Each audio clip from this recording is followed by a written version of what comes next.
Welcome to Sports Talk with R&J. I'm Steve Risser, along here with Justin D'Onofrio. We got a really busy show today. I always say we have a busy show. We definitely have a busy show with everything going on. I mean, a huge week in the NFL, two big trades in the NFL, one player making a reunion to a team in the NFL as well.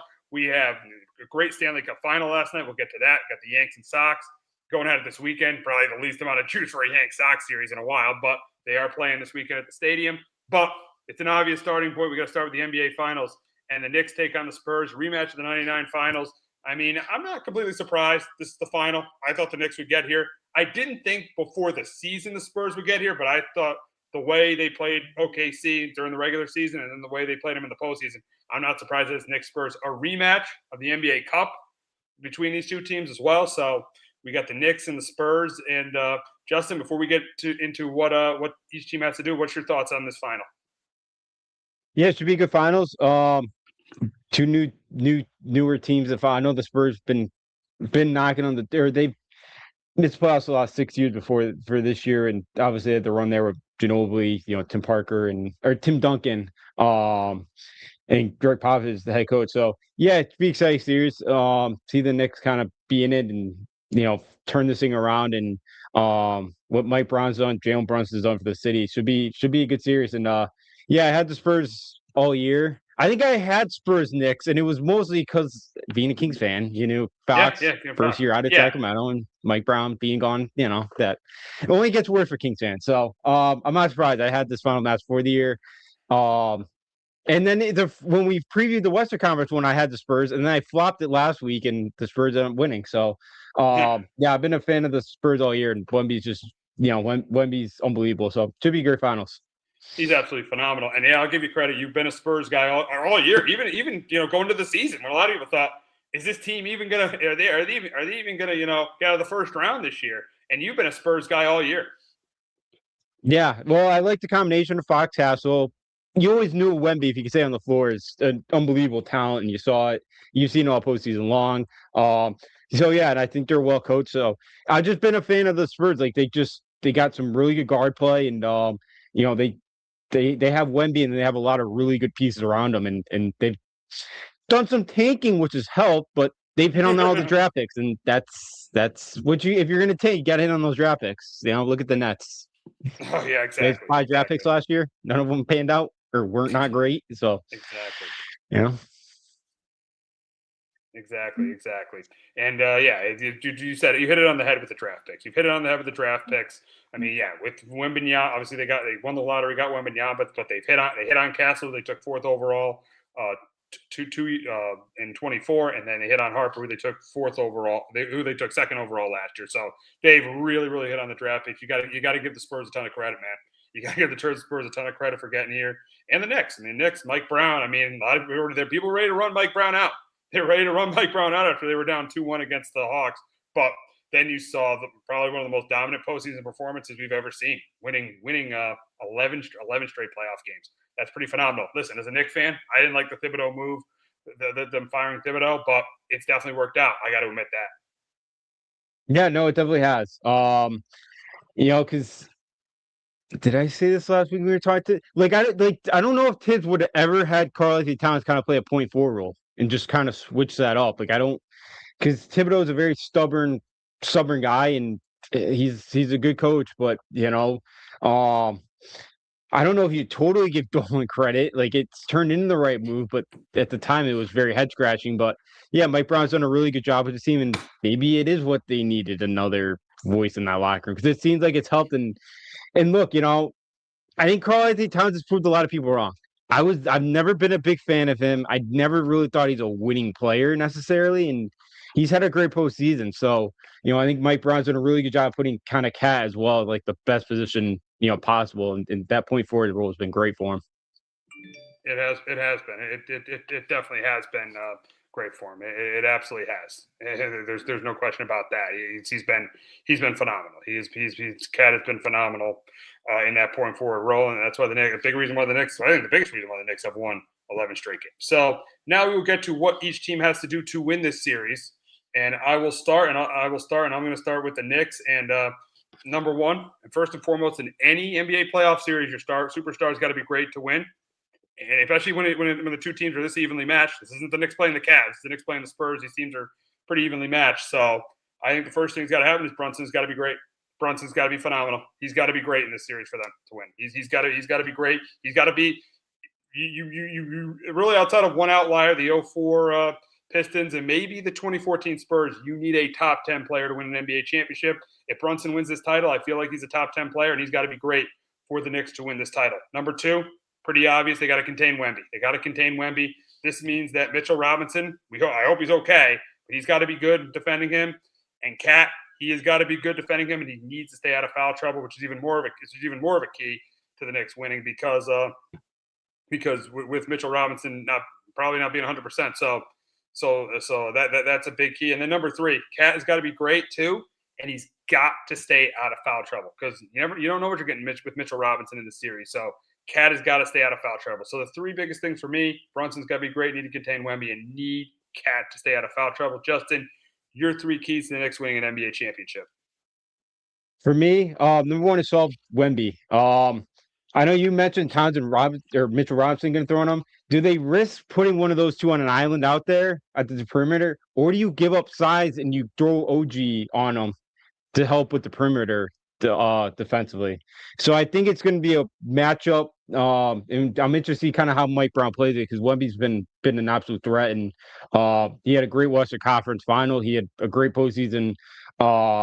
So just, how the Knicks kind of go at guarding Wemby is going to be huge, I think, for me in the series. Number two, after Brunson, the secondary options got to be on their game like they have been most of this postseason. OG's been shooting the ball really well. I assume Wemby's going to be guarding Josh Hart, you would think. So you may not get much out of him. You could use him maybe more of a decoy role. But, Miles Bridges has been good. Landry Shamet had a really good game against the Cavs. So, Miles McBride too had a big game 4 against Philly in on the semifinals. So, those role guys, the secondary options got to play well. Number three for me is kind of take off the rust. I know, if you fall down 22 again in the game one, it's probably not going to go as well as it did against Cleveland. So shake off the rust early, get the shots, falling early here, and just shake off rust early because I think to be huge for the Knicks. Yeah, you definitely talk about rust, and it was an issue in game one of the conference finals against the Cavs. They got down 22. We were able to come back and win, but they got down 22 in that game. So yeah, rust could definitely be an issue for the Knicks. That's a really good point.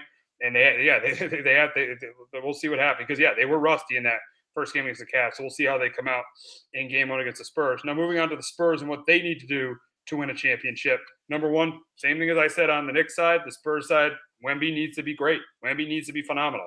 He's got to be, and I think he even needs to be better than even Brunson, because I do think the Knicks have a better overall starting five. But obviously, Wemby is the better player in the series, and that's pretty. And Brunson's great, but Wemby is arguably the best player in the league. So Wemby is got to be great. And number two, can't let Brunson go crazy. Can't let Brunson go crazy. They got to contain Brunson just like they contained SGA in the previous series. They got to contain Brunson just like they contained SGA in the previous series. So they got to do that. And then number three, Fox or Castle has to have a big series. They need a Robin. They need a Robin to Wemby's Batman. They need Fox or Castle. Castle has pretty much been throughout the playoffs, but Castle and Fox have potential to do it. But they need one of those two guys to be really good as well. They need Fox or Castle to be really good. Justin, those are my three keys. What are your three keys to a Spurs championship? My three, number one for me is also Wemby. He's got to continue to be a problem. He's been unbelievable. That's why I think right now he's the best player in the sport. Because of what he can bring on the defensive end as well, and offensively, he's just an absolute unicorn. So, he's got to continue to be a problem. Number two is Stephon Castle. We assume he's can be on Brunson pretty much the entire series. You mentioned they did a good job at SGA. He's got to do a good job on Jalen Brunson to make those secondary guys kind of beat them this week or in this series. So Castle, big key, one of the best perimeter defenders in the sport. Should have been the number one overall pick a couple years ago. Instead of with Frost Shear from Atlanta. He was a Georgia kid too, Castle. So Atlanta missed on that one. And number three is take care of the basketball. Mentioned it last week. I just think they could be a lot better. They can be now. I think that helps now that Fox is going to be majority of the point guard now that he's more healthy. But still, just this team's a little sloppy at times with the basketball, and in a series like this, where you are a little bit better than the Knicks, but again, if you turn the ball over 5, 10 more times, you give the Knicks 10 to 15 points, could be a difference in ball game.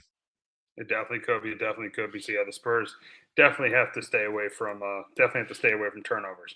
Now we'll go back to the Knicks side and we'll get to Jalen Brunson, who's done a great job since he's came here. Done better than a lot of people expected. First year he was here, Knicks got to the second round of the playoffs. Second year they were banged up, they got to the second round. Last year leads them to the conference finals where they lose to the Pacers. The last 2 years they lost to the Pacers, but this year he's able to lead them to the NBA finals. If Jalen Brunson wins this championship, if he wins this title for the Knicks, if the Knicks win this title and say he's the finals MVP, is he the greatest Knick of all time? And as a Knicks fan, I'm going to say no. I'm still giving it to Ewing. I'll still give it to Ewing. Ewing was a 6-time All-NBA. Brunson's been a 3-time All-NBA. But even though he would win a championship, I would still give it to Patrick Ewing. I would still say Ewing's the best. Now, maybe you put him in that conversation with, Willis Reed or Wolcott or Vlad Frazier. You put them in that conversation. You definitely put him in that conversation. And he should be in the conversation of being the best too. But I would still say Ewing, even if the Knicks win a championship, is better than Brunson. I would say no. Now, he would be the king of New York. I'll give him that, right? If he wins the championship, he'd be the king of New York. But I would say no to Jalen Brunson. Jalen Brunson being the best Knick ever if the Knicks win a championship. Yeah, I'm with you. I think he's on Mount Rushmore, as you just mentioned, with Ewing, Walt Frazier, and Willis Reed. But I think to be the best Knick, I think he's got to get that second one. With Frazier and Willis. I know Patrick Ewing never won one, but his 11 All-Star appearance, 6-time All-NBA team. I know Ewing, they were close. But yeah, I still go with. I'd still kind of lean more with Patrick Ewing in that as the best Knick of all time. It'd be remarkable what Jalen Brunson's done here in New York and being a huge part of turning this thing around. But I'm with you. I still think Patrick Ewing deserves to have that kind of honor, but he's on the Mount Rushmore of greatest Knicks of all time. Oh, he definitely will be. He definitely would be on the Mount Rushmore. Now, sticking with the Knicks and now the city of New York, what would this title mean for the city of New York? And I think it would be, and I've seen the Giants win. Now, personally for me, because I'm a bigger Yankee and Giant fan, it wouldn't be up there with the Giants being the Patriots in the Super Bowl. That's the 27. Sorry, but the 07 Super Bowl will always be number one. I'm sorry to tell you that. The 07 Super Bowl will always be number one. And even me seeing the Yankees win the World Series for the first time in '98, I don't think it would eclipse that. So it'd probably be like third for me. But for most New Yorkers and for the city, it'll be the best parade. It'll beat out any Yankee or Giant parade because like we said before the show, what brings that city together is not the Yankees, not baseball with the Yankees and Mets. It's divided. It's not football with the Giants and Jets. Even though some of those Giant Super Bowl wins, because the Jet fans hated the Patriots, kind of did a little bit. But it's not football with the Giants and Jets. It's not hockey with the Rangers and Islanders, and hockey is not what the other three major sports are. That's pretty obvious. But if the Knicks win this championship, it'll be the best parade this city has had. I think maybe I think ever. I think it's the best parade the city will have ever. Seeing how long it is and seeing that most New Yorkers are Knicks fans. Yeah, absolutely. I'm with you. Nothing brings that city together like a Knicks run. Like we're seeing. Say they win the finals on a game 6 that night. There's a World Cup game, I guess, at MetLife. Like the European mind coming back in the city that night. Crazy. Oh my God. That's crazy. That would be a crazy night if they could somehow pull that off in game 6 at home. But nothing brings that city together like a Knicks run. Yeah, because you're just all the other sports you got to split it with another team, and obviously I don't know any Net fans. I don't know if you do, and I can't imagine that there's any in that New York City. There's not many of them that live in New York City. If there's any left, they all probably all the one probably a lot more in Jersey, but so I think it would be kind of great to see, especially for how bad they've been for so long. In the last couple of years, they've really turned around, and Dolan's finally has figured out, and it's helped that you got all these Nova guys that have and bring Carl Towns been a good addition too. So and then and Leon Rose has done a terrific job too. Oh, awesome. Yeah, Done a great he's job. yeah, The way he's built yeah. this team, going out and making trades. What were you Yeah, going to say? yeah. The only one I'd criticize his move was giving up 5 first rounds for Miles Bridges. That's the only Yeah. move you could or Yes. for That's right. Mikal Bridges. That's the only one. Yeah. That's the only Yeah, one you can criticize. But yeah, you said yeah, it. He's done a great job. Yeah, going out and signing Jalen Brunson, going out and trading for Karl Anthony Towns, going out and trading for OG Anunoby, and then going out and trading for Josh Hart. Yeah, I know it hasn't been built through the draft, but he's done a great job making trades and signing free agents to get this team to where it is. yeah. He has, and draft picks are, they're always it's always a risk. So yeah, if you're gonna do it through trading and free agency if you can, and they've been able to. So Leon Rhodes done a great job. So they finally figured it out, that's why I think too it'd be such a that's why I just think that city will burn down if the Knicks somehow cap this thing off here. Yeah, the city will go crazy. The city will absolutely go crazy if the Knicks win a championship. Now, moving over to the Spurs side, and we'll talk about Wemby. If he wins this title, what does this do for him? You've already said it. He's the best player in the world if he wins this and wins the Finals MVP. I'm probably going to say the same. Because it's really to me, it's between him and Jokic. But if you look at Jokic's run, he beat an 8 seed in the Timberwolves. He did beat the Suns, but that team had chemistry issues with Kevin Durant in 6. He swept the Lakers, who were a 7 seed, and then he beat the Heat that were an 8 seed. So it was an 8, a 7, and an 8 were on that run. He won a championship. And Jokic is a phenomenal player. I'm not taking anything away from him. But if Wemby wins this, I got to be with you. I think he's the best player in the league. If he wins this game, if the Spurs win the series, and he's the Finals MVP, I think he's the best. Seeing the teams that the Spurs beat to get here, seeing the fact they beat Oklahoma City and won a Game 7 on their home floor, on Oklahoma City's home floor. They knocked out the defending champs, and if they could beat the Knicks, who are clearly the best team in the East, I got to give it to Wemby. I think Wemby's the best player in the league if the Knicks win, if the Spurs win this series. Yeah, I'm still with you. I said it a couple weeks ago. I just because of the defensive end of the floor. I'm like, what he did to Chet Holmgren in Game 7. Chet didn't want to touch the basketball. I've never seen a guy cradle up as bad as he did. Yeah. Game 1 he was bad too. But and you're gonna pay that guy $50 million next year too. Good luck. For your second best player, 50 or 40 million, whatever they're paying him. Yeah. Like Jokic's great. I don't remember him ever doing that to a guy like Chet Holmgren, who I think he's a good player. I don't think he's great, but I think he's a good player. And the way he took him out of the game was impressive. So I just think Wemby's just such a unicorn, and Jokic is too. But I just think the defensive floor Wemby just changes so many things that Jokic doesn't really. So yeah, and that run too. I enjoyed watching that Nugget run there. The ball movement, their offense, the stuff they ran. I really liked, and I think the Spurs do kind of run good stuff as well. But yeah, I just think Wemby's it's just again just going the defensive end of it. I just think he just changes it. That guy might win Defensive Player of the Year for the next 15 years if he's healthy. Like who stop? Like he's just going to change anybody's shot that, you got to stay away from going to paint when he's in there. And that's why, most of that series he was on Alex Rubio. So that's probably why he's being at Josh Hart, because they're not worried about this guy being for deep. They want him to kind of camp around the paint and, defend the rim. Exactly. And then for the Spurs overall, is this the greatest team turnaround we've ever seen in the NBA? And I'm going to say yes, because usually you got to go through pain. And the only team who kind of didn't go through pain too in their run was the Celtics when they won it in 2008. But that Celtics kind of just thrown together, and everybody pretty much expected them to win the championship. And they went out and traded for Ray Allen and traded for Kevin Garnett. They pretty much were expected to win the championship. This Spurs team was not expected to win, even though you were on the Spurs right when we did the season preview of the NBA. You were right on them. They were not expected to win it this year, and you can see it. And they didn't really sign free agents. They were pretty much built through the draft. So I would say yes. Seeing that they came from 34 wins last year and 22 wins 2 years ago, I would say yes. This is the best team turnaround we've ever seen.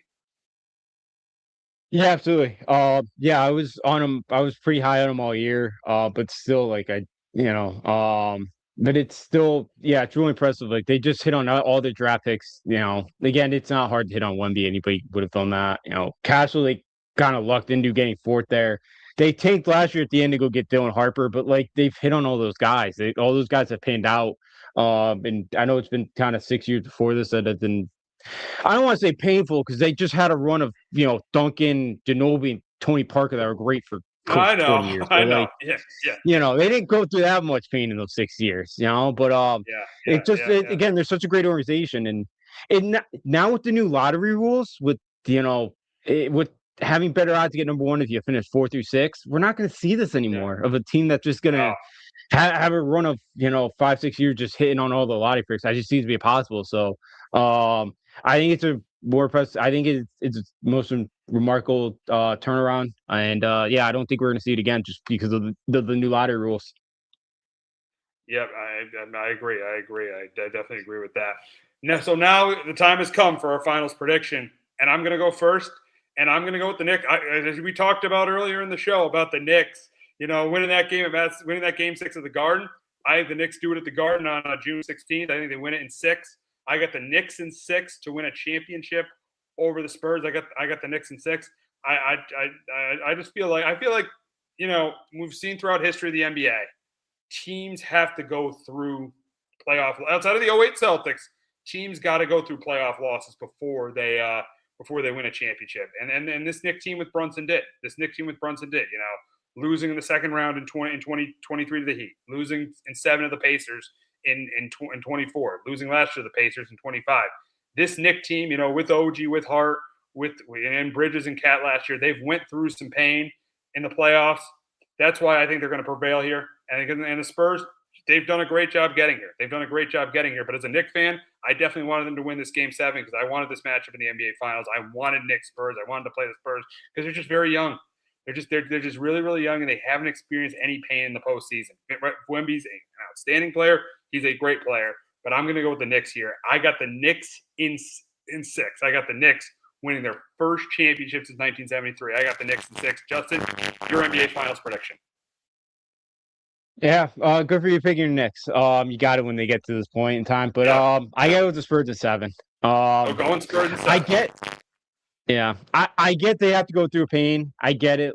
But I just think Wemby's just a different player. I think he's that talented. I like the core Fox, around him. Stephon Castle, Devin Vassal's been really good. Keldon John, I think this Spurs is a little bit better. I think Wemby being the best player in the sport right now, I think he's a difference maker. And I do think Castle does contain Brunson enough. And I think there's a couple games where, maybe a couple of those core guys or secondary pieces around Brunson don't step up. And I think for the Knicks to win this series too, they're going to have to go to San Antonio and win at least 2 because the Spurs are good enough where they're going to steal one in New York. And I just don't know if the Knicks can win 2 in San Antonio. I wouldn't be shocked. They played well this playoff run here on the road, but I do think the Spurs are a little bit better, and I do think Wemby gets his first of many. And the Spurs run's only can be first of a couple titles. Funny thing you say the first of many, because when the Spurs beat the Knicks, that was their first title. And then remember in the Duncan years, and David Robinson was still there, and then Robinson was still there when they beat the Nets in 2003. And then Duncan, Parker, and Ginobili, they won it in 05, won it in 07. Very easy could have won it in 2013, and because Ray Allen saved the Heat, and then they won it in 2014. So as you said, it could be the first of many, and it could start with the Knicks. And that's what happened in the previous regime with Tim Duncan, and it could very. I hate to say it as a Knicks fan, but it very easily could happen in the Wemby era. Yeah, good. Yeah, history repeats itself, and maybe we see it again. I know. Hopefully, things turn out better after the fact. If the Knicks do go down, that it doesn't turn into a spiral after like it did in '99 with the Knicks. I don't think it would. But yeah, that's Spurs team. Those Spurs teams, with Wemby being 21 still, 22, like the guy, he's going to be around. It's funny how the NBA works too. They went from Jordan to kind of Kobe, LeBron. Now LeBron's kind of aging out here. Now it's like the Wemby, he's like that next superstar we're going to have around the sport for the next 15, 20 years. And he's starting to emerge. And I think that's also why too, now taking that kind of place LeBron held for so long. Yeah, it looks like he could be. It looks like he very, very could be. Victor Wembanyama very, very well could be. But we got to shift gears to the NFL, and it was a crazy, crazy day on Monday. and we'll start with your Patriots. And they traded for A.J. Brown, gave up a 5th-round pick this year, and then a 2028 first-round pick. So, Justin, I'll let you go first. I'll let you a couple questions here. What are your thoughts on the trade? I've been very negative on AJ Brown coming to New England. I really we haven't won. I'll be fine with it if he can keep his mouth quiet and he's not gonna go cry to the media when he gets 3 reset when Drake May targets him 3 times 1 week. If he keeps his mouth quiet and all that, he's not gonna act like a diva. Then I think the trade works out. I hope Vrabel can keep him in line. I guess he's always wanted to be New England, which all right. Yeah, always. Grew up a Pats fan. Grew up a big Pats fan. Yeah, and he's not even wearing that. He's not even wearing Edelman's number out of respect.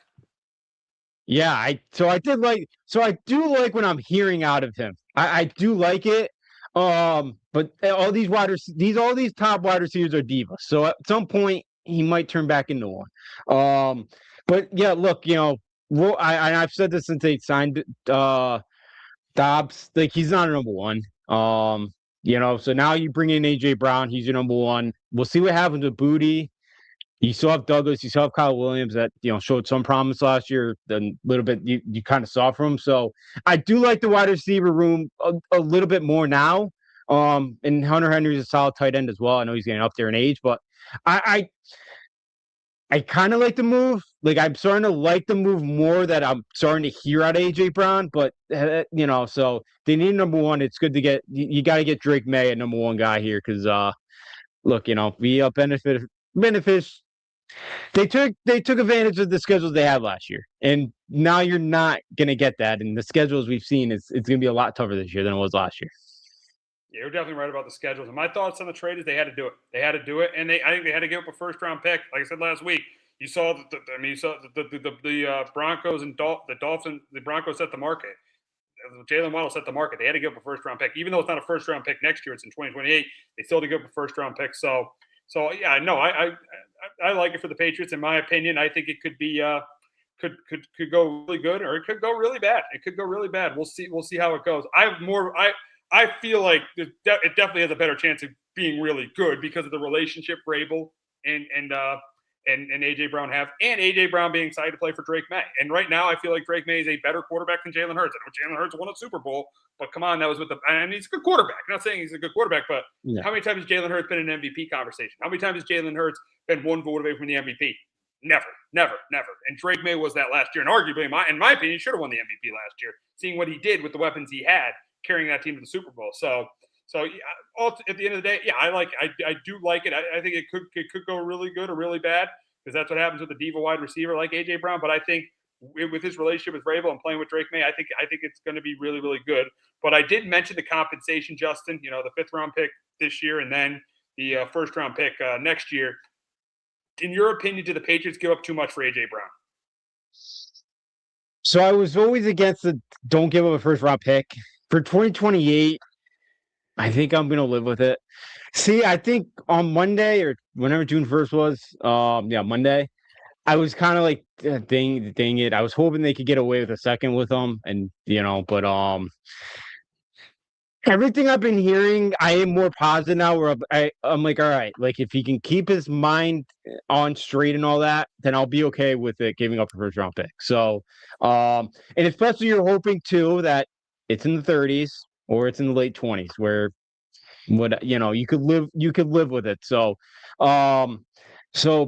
look, I don't even know who's going to be in the 2028. Like I'm not thinking the 2028 draft class right now. So like I can live with it more that it's not maybe a 2027. So I think I could live with it. If he can be the wide receiver that we've seen him over the years, I could live with it. Yeah. I think you definitely can, seeing that it's not a 2027 1st-round pick, it's a 2028 1st-round pick. So now we will go to what we expect the Patriots to do with AJ Brown this season. And last year, obviously, defending it, they won the AFC, got to the Super Bowl. The big question is, I'll start with you, Justin, is should they be the favorite this year? Now with the addition of AJ Brown and Romeo Doubs, should they be the favorite this year to get back to the Super Bowl in the AFC? No, unfortunately, because Patrick Mahomes and those Chiefs are going to be healthy. So it's we'll see. I think they could beat the Chiefs, but going in Arrowhead in the month of January, we've done it before. But I love Drake May. He's not Tom Brady yet, of course. And Mike Vrabel's not, and Mike Vrabel's not Bill Belichick. Vrabel's not Bill Belichick. See, he was at the he's in the booth last night with Gary Bettman. I saw the hockey game last night. Yeah, we'll get to the hockey later on. Yes.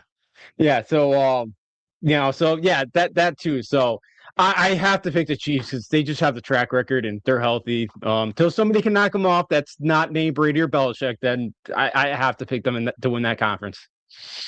Yeah, with me, I'm going to say no. I think they're in the mix. I think they're a contender. Obviously, they're a Super Bowl contender. They're in the mix. But as you said, Kansas City's going to be better. Baltimore is going to be better. You got Denver. You got Buffalo. You got Houston. I am going to say no. And here's the stat here's the big stat about the teams that have lost the Super Bowl.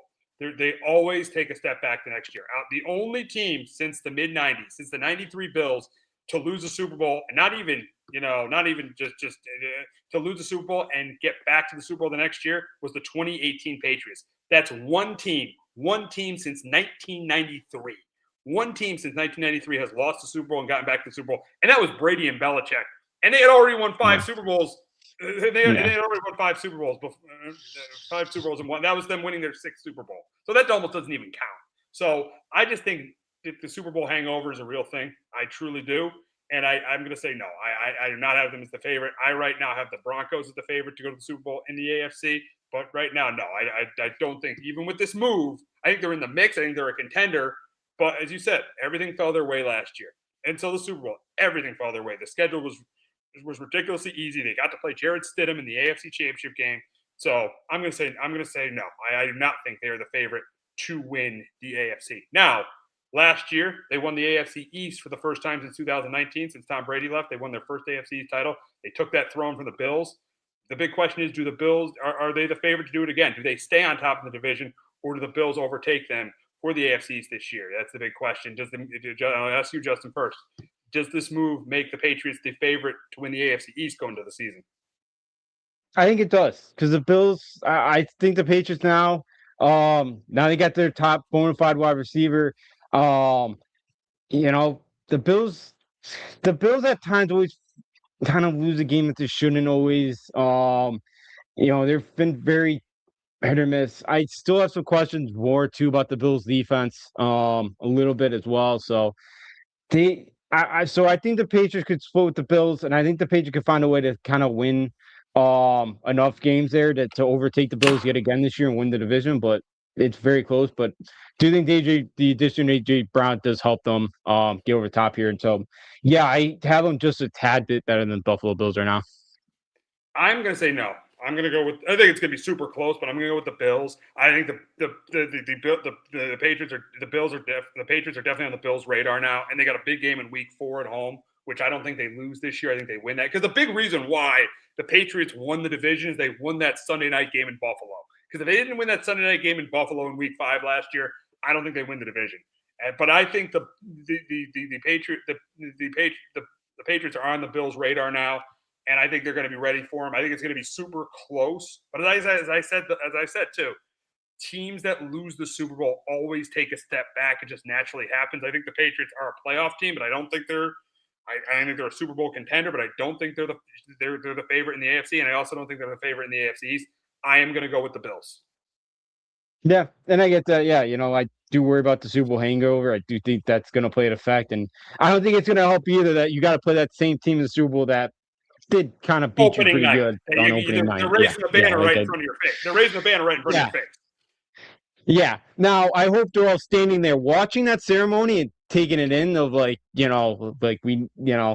not letting this happen again. But yeah, I think it's gonna be a little tough to overcome this year. And but yeah, they're just talking about the Bills. They always there's always one game a year where they lose to Miami in a game that they shouldn't. They where I think the Patriots find a way again to kind of take advantage of a game Buffalo loses that they shouldn't. And I think the Patriots. I think the Patriots. I like the Patriots defensively as well. I know the Bills have been so banged up too defensively over the last couple of years. do they continue out the injury bug as well in the defensive end of the field? So I still take the Patriots, but yeah, that Super Bowl hangover definitely does worry me this year, and playing Seattle Week 1 doesn't help that. It did not help the Panthers in 2016 when they faced the Broncos. They went on to go Yeah. 6-10. They went on to go 6-10 that year. So we'll go to the Eagles side of this now. The Eagles, they lose A.J. Brown. And the big question for them is this kind of addition by subtraction? Is it because he was a distraction last year? I think he was one of the real issues with that offense. Now, the offensive coordinator was back. Tula wasn't good. Hurts struggled at times as well.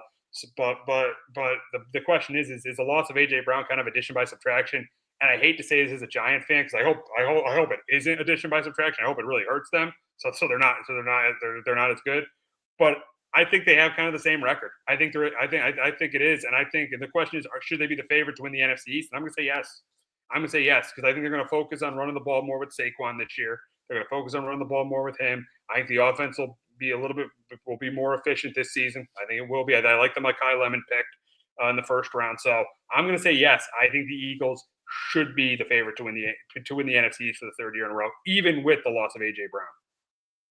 Yeah, I'm with you. I do think it is addition by subtraction here with A.J. Brown. I love Mekhi Lemon out of USC. I've been a big fan of him and wanted the Patriots to trade. I was hoping the Patriots would trade up for him. I knew they weren't, but I was kind of hoping they would.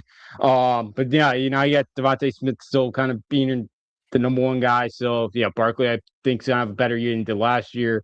And in that division too, it's I know your Giants be better, but they're not that level yet. Dallas, the Dallas won 8-9 games. Very average. And Yeah. Washington, do you know if Daniel Daniels can stay healthy? Yeah, that too. Yeah, that defense only could get better at this point, but it's still not great. I don't trust that defense to go out there and steal a couple games. So yeah, I have the Eagles too, because the rest of the division too just mediocre or a Giants team that's still kind of building right now. Yeah, exactly. You're 100% right about that. And the other question is are the Eagles still Super Bowl contenders without them? They're not the favorite. I mean, that goes to the team we're going to talk about next, the Seahawks, the Niners, even the Packers. I don't think they're on that level, but I will say they're Super Bowl contenders because even though you can say what you want about Sirianni, I think he's not a great coach. That's for sure, but he's a good coach, and Hurts is a good quarterback. They got a new OC this year, so I don't think they're the favorite, but I would still say they're Super Bowl contenders. Yeah, I would too, because look, we just both said they're the favorite to win that division. So you're gonna get a 3 seed. Now you're probably getting whoever that second. That's more likely whoever finished second in the NFC West to get that 5 seed. You're probably going to have to play the second best team in the NFC North. So they might not even get out of the divisional round, but they're still a 3 seed. Maybe they could find a way to upset a Seattle or whoever gets that 2 seed, probably in the North more than likely. So yeah, I still have them there because they're going to win the division. They'll be a 3 seed. They're going to home game the first round, and then you kind of never know after that. So I still think so too because they do have talent. Yeah, Sirianni, I could never figure him out as head coach, but they do have one of the best GMs as well in Roseman in football too. Yeah, Howie Roseman, definitely I think the best GM in the NFL. But now, speaking of a great GM as well, that is Les Snead, who's arguably the second best GM, and he pulled off a blockbuster on Monday as well, as he went out and traded for Myles Garrett, the Defensive Player of the Year, a guy that broke Michael Strahan's sack record this year with 23 sacks. And the question for the Rams we'll start small. We'll start with the division because they didn't win the division last year. Seattle did, and their division's brutal. Have they passed out Seattle? Are they the favorite to win the division? Are the Rams the favorite to win the division? I'm going to say yes. Because they've completely improved their pass defense. Jared Verse is really good. He's a top 10. He's arguably a top 10 edge rusher. He ain't Myles Garrett, who's the best defensive player in the league. They also went out and traded for Trent McDuffie. They also went out and got Watson too to be the number 2 corner. It's funny. The last time the Super Bowl was in LA, they went out and made the Matthew Stafford trade. This time with the Super Bowl being in LA, they went out and got Myles Garrett. So I'm going to say yes. I think the Rams are the favorite to win the NFC West. Absolutely. They plugged their 2 biggest holes outside of the kicking game last year, which was the secondary and the pass rush, which arguably costed them the NFC Championship game, and cost them that week. What was it, 6 when they lost Seattle in overtime? Was it that Thursday night game, week 15, week 16, week 16, week 16? So like that cost them too. Because they had that game won in week 15, and they blew it down the stretch. So they got their two biggest holes, and they made out like bandits. Only have to give up one first round pick, where Max Crosby was gonna get two, and obviously I think we both would think Myles Garrett's a better player, and then Sauce Gardner getting two from. Good job by the Jets. oh Two my God! What I don't know why Chris Ballard still has a job. I really don't know why Chris Ballard's still employed. That's crazy. Yeah. But that's another story for another day. But that's crazy. Yeah. Yeah, so like the Rams made out like bandits here. I don't have to give up one first round pick for Myles Garrett, who like now you add him with that pass rushing ability. So yeah, we've seen what happens with Sam Darnold when there's pressure around him and you get pressure in his face, and Myles Garrett can do that and do that a lot. So heck of a move out of the Rams, and yeah, they're always aggressive, man. They don't. And now that too makes that even first round pick this year more head scratching that you went out and got a Ty Simpson. Because they never keep their first round picks. And the one tier they did, they go draft a quarterback that might not be used for next year. So makes it even more head scratchy. But hey, heck of a move. The Rams are very, very aggressive. Yeah, I mean, as Les Snead says, F them picks. They go out, they trade first round pick this year, second round pick in 2028, third round pick in 2029, and they trade Jared Verse, who was their first round pick in 2024. So yeah, they are super aggressive. There's no question the Rams are super aggressive. That's his style.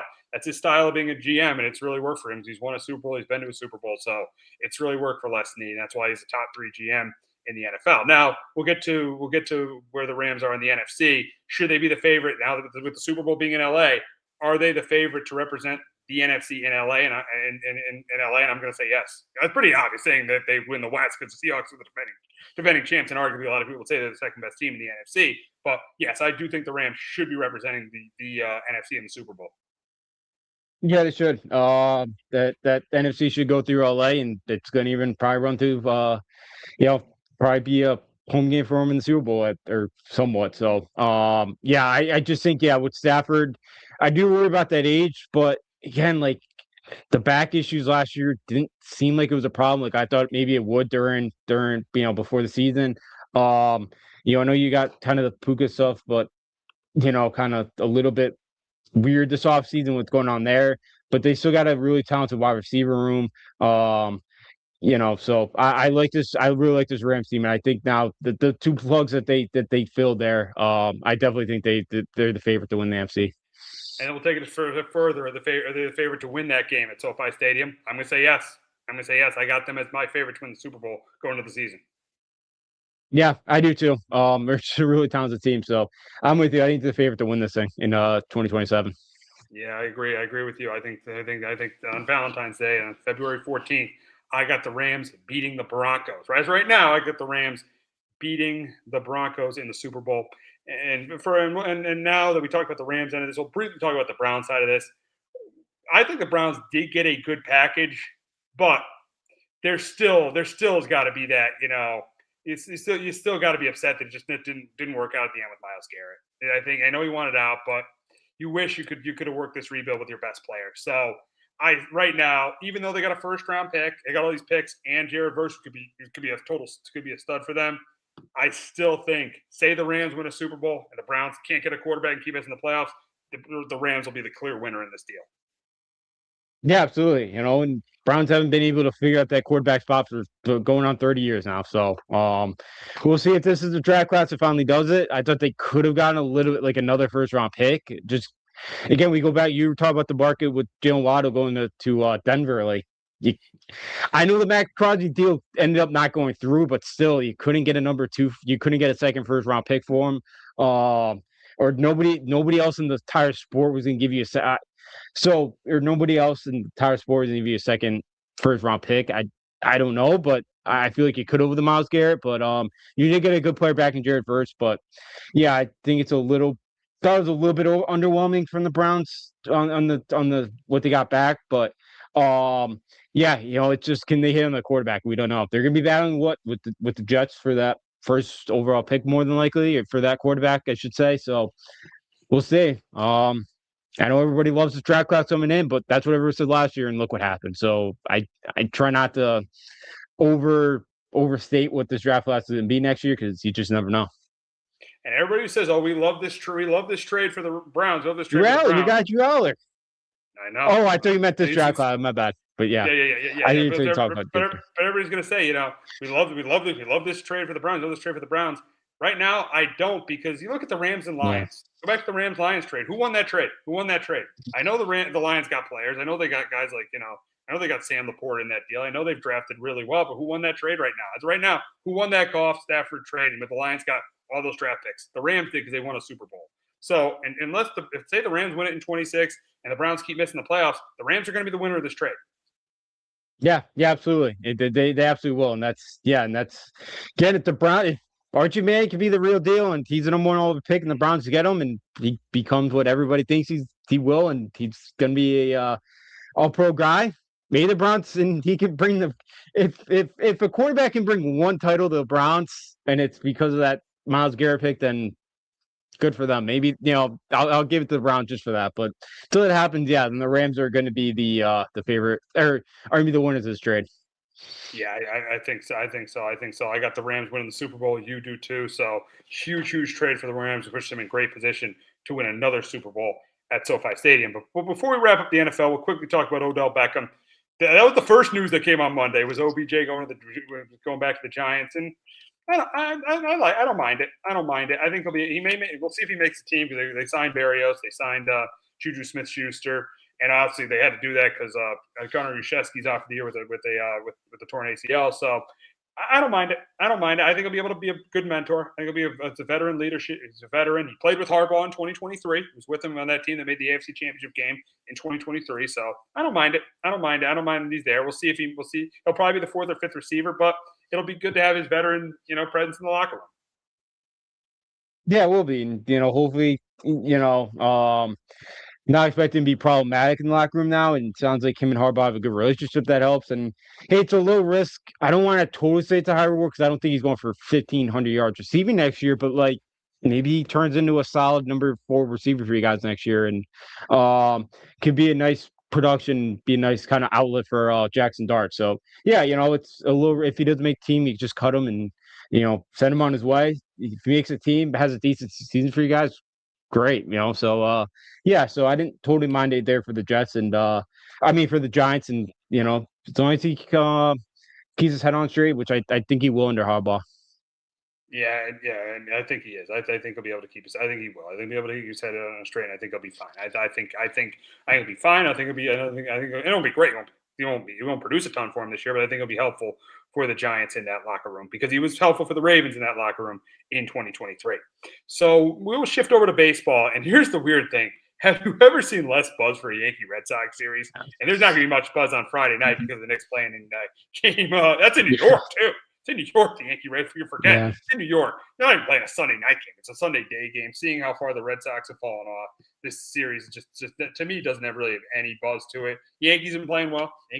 Yeah, rough outing for Schlittler last night, but it happens. Judge was out. Hopefully, Judge gets back by this series against the Red Sox. But either way, I think the Yankees are taking 2 out of 3. I look at the matchups: Weathers against Gray, Warren against Suarez, and Schlittler against Early. I'm going Yanks here. I got the Yanks 2 out of 3. They swept them at Fenway.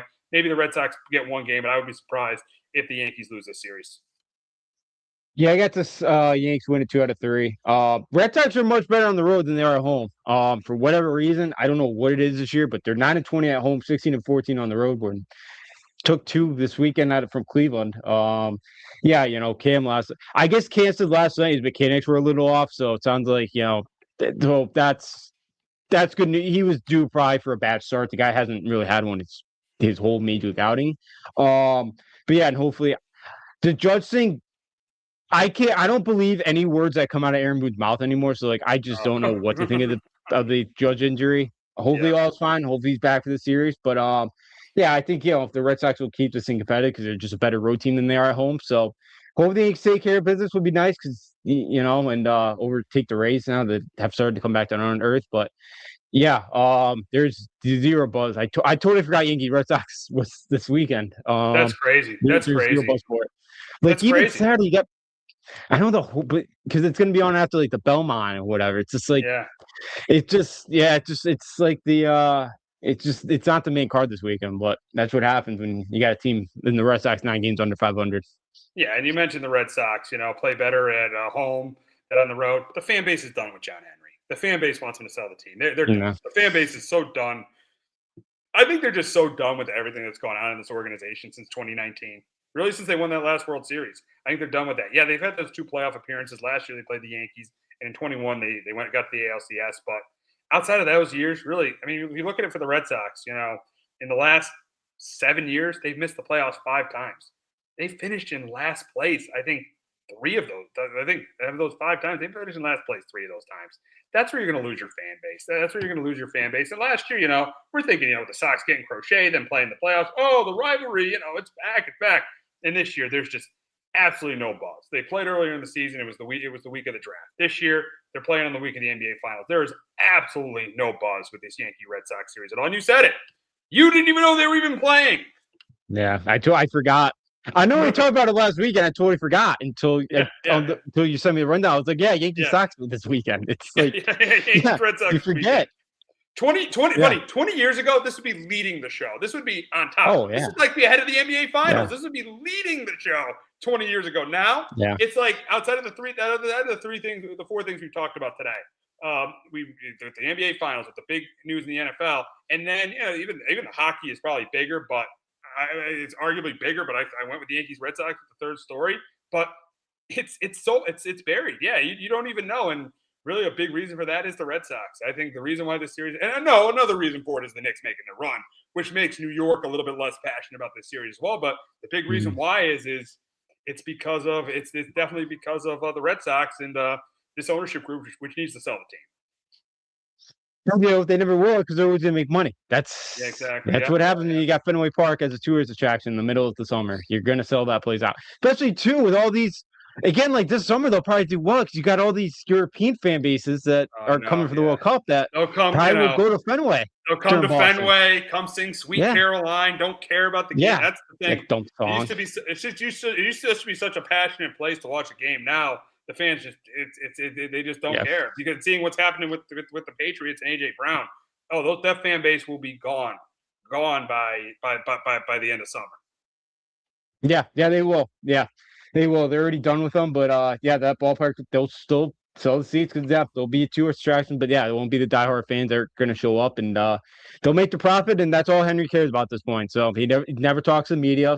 He was there in Baltimore. He had the opportunity. He didn't, and that was a weak excuse, I think, from Kennedy or whatever. But I give Kennedy credit every time.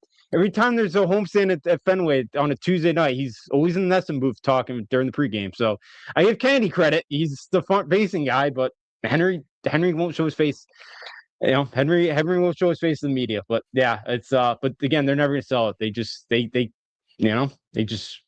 won't care about making his money at this point. He's won his titles, and thinks he deserves I think he thinks he deserves that. He doesn't deserve all this, but it's what happens to you. You own a big market club like the Red Sox, and you're underperforming pretty much 5 out of the last 7 years. Yeah, you don't spend money. You don't pay out. I know Bregman has struggled in Chicago.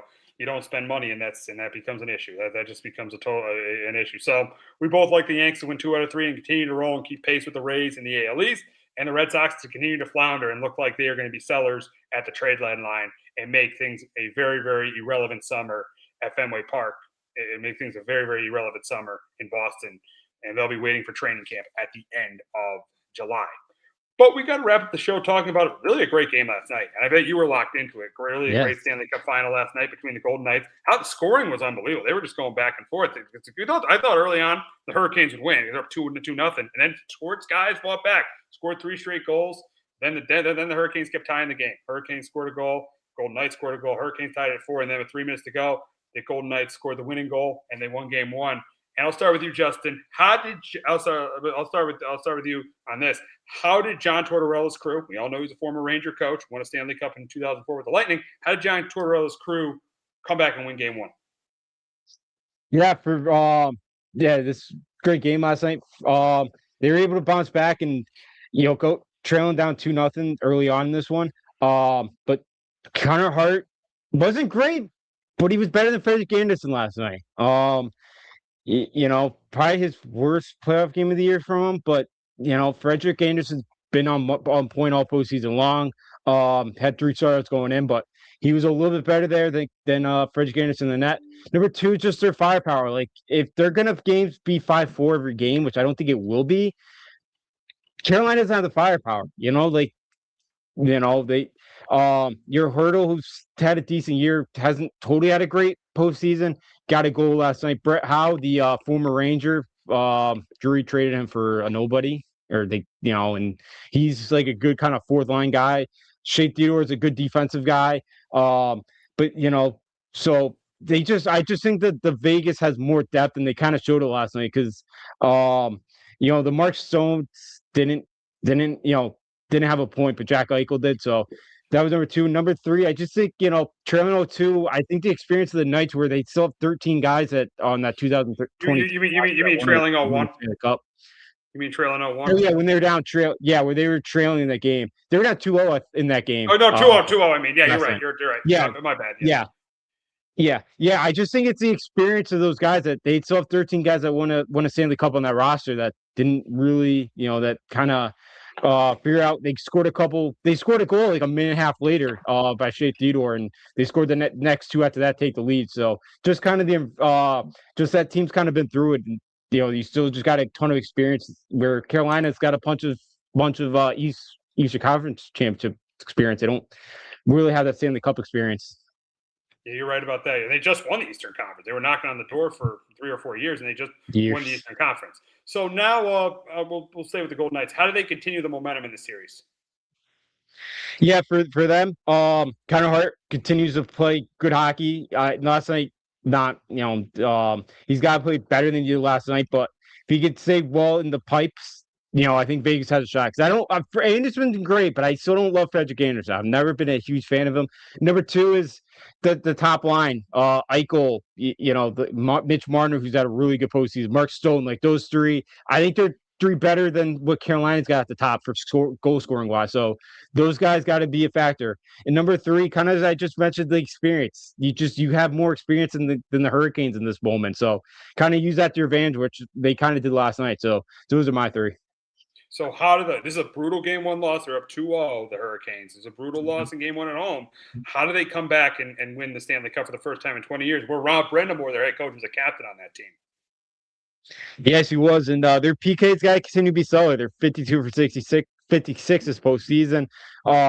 In Vegas has a solid power play. Jim mentioned kind of the firepower that they kind of bring at you. So their PK's got to be well, and they kind of when they're kind of put in that situation. Number two is they got to get more from Sebastian Aho. He's only had 7 points this whole postseason. He had 80 points in the regular season and like 79 games played. They need more from him, especially again with the top line that Vegas throws out there. And number three, the defense has to be better. They're one of the best defensive teams in hockey. Again, they kind of just try to funnel everything to the boards and all that. They only gave up 20 goals going in, or 21 goals going into the Stanley Cup final. They gave up 21. One of them was an empty netter. So, but again, their defense has to be better because they're not going to win shootouts in Vegas. They just don't have the firepower offensively to do it. They have to win games like 3-2. They can't try to get into a 4-4 game and expect to win many of them because they don't have the offensive firepower to do it. All righty. What's your series prediction here? Do the Knights win their second Stanley Cup in 4 years, or do the Hurricanes win their first Stanley Cup since 2006? I got the Knights in 6 games. I do think I think winning last night's huge for them. Now you take home ice advantage away from them. I do think Carolina wins a cup. I think they won't bounce back, win game 6. I do think they get one in Vegas. But I'm going to take Vegas 6. I think they're a better team. I just don't think Carolina has the firepower to keep up with Vegas just scoring wise. And I do think Vegas is going to be able to get Frederick Anderson because he's a good goalie, but I don't think he's great. And I do think Vegas to take advantage of that this week. Yeah, I'm going to go Vegas too.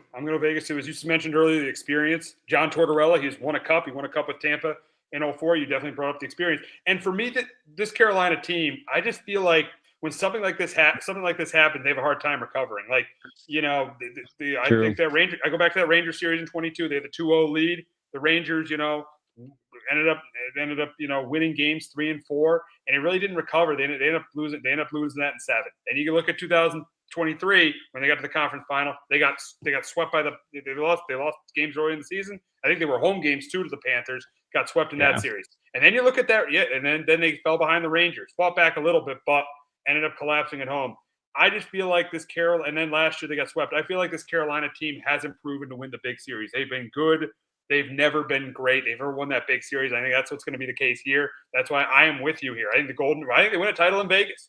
I think they won the last one in Vegas. Right? When they beat the Panthers, I think they won that one. They did win that one at home. Yeah, that was in Vegas. I think they win again too in Vegas. I'm going Golden Knights here. I'm going Golden Knights to win the title in 6, or just like you, in 6 over the Hurricanes. Yeah.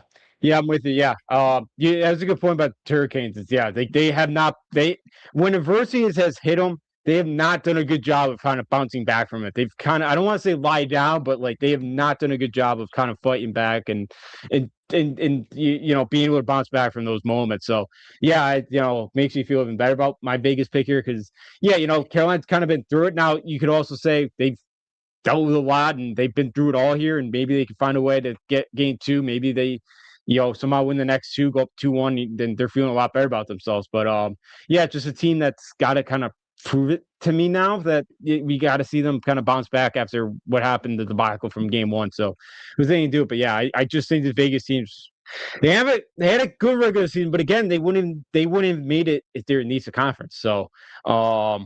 But they took advantage, and Tortorella's really changed this thing around, and but again, that's what happens in hockey. The minute they tune out a coach, that's it. And Tortorella will probably only last 2 years more than likely, but like, hey, if he wins a cup out of it, it'll be worth it.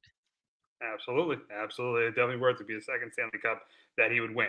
But that's going to wrap it up this week on Sports Talk with RJ. We'll be back next week talking about the NBA Finals. Definitely talking about the Stanley Cup Final. Any NFL news that comes our way. And we'll talk a little bit of World Cup because the USA begins the World Cup in LA on Friday, June 12th. Have a great weekend, everyone.